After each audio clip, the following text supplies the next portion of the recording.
ശ്രീമന്നാരായണീയം 79 ദശകം രുക്മിണീഹരണം. ബലസമേത ബലാനുഗതോ ഭവാൻ പുരമഗാഹത ഭീഷ്മകമാനിത ദ്വിജസുതം ത്വതുപാഗമവാദിനം ധൃതരസാ തരസാ പ്രണനാമസാ ഭുവനകാന്തമവേക്ഷ്യ ഭവദ്വപുർ നൃപസുതസ്യ നിശമ്യ ച ചേഷ്ടിതം വിപുലഖേദജുഷാം പുരവാസിനാം സരുദിതൈരുദിതൈരഗമന്നിശാ തദനു വന്ദിതുമിന്ദുമുഖീ ശിവാം വിഹിതമംഗലഭൂഷണഭാസുരാ നിരഗമദ്ഭവദർപ്പിതജീവിതാ സ്വപുരതഃ പുരതഃ സുഭടാവൃതാ കുലവധൂഭിരുപേത്യ കുമാരികാ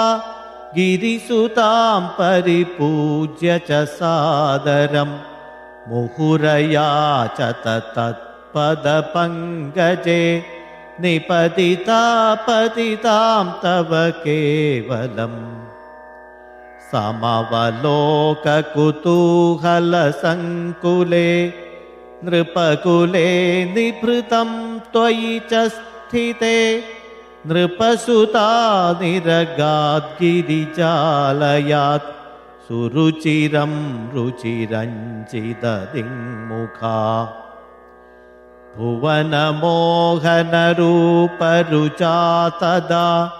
विवशिताखिलराजकदम्बया त्वमपि देवकटाक्षविमोक्षणै प्रमदया मदयाञ्च कृशे मनाक् क्वनु गमिष्यसि चन्द्रमुखीति तां सरसमेत्यकरेण हरञ्छणात् समधिरोप्यरथं त्वमपाहृथा भुवि ततो विततो निनदो द्विषाम्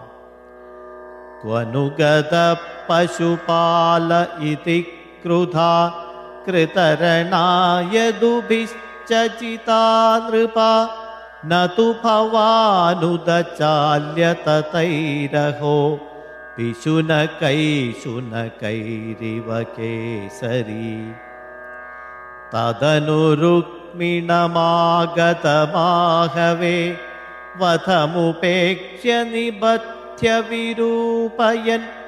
हृतमदं परिमुच्य बलोक्तिभिः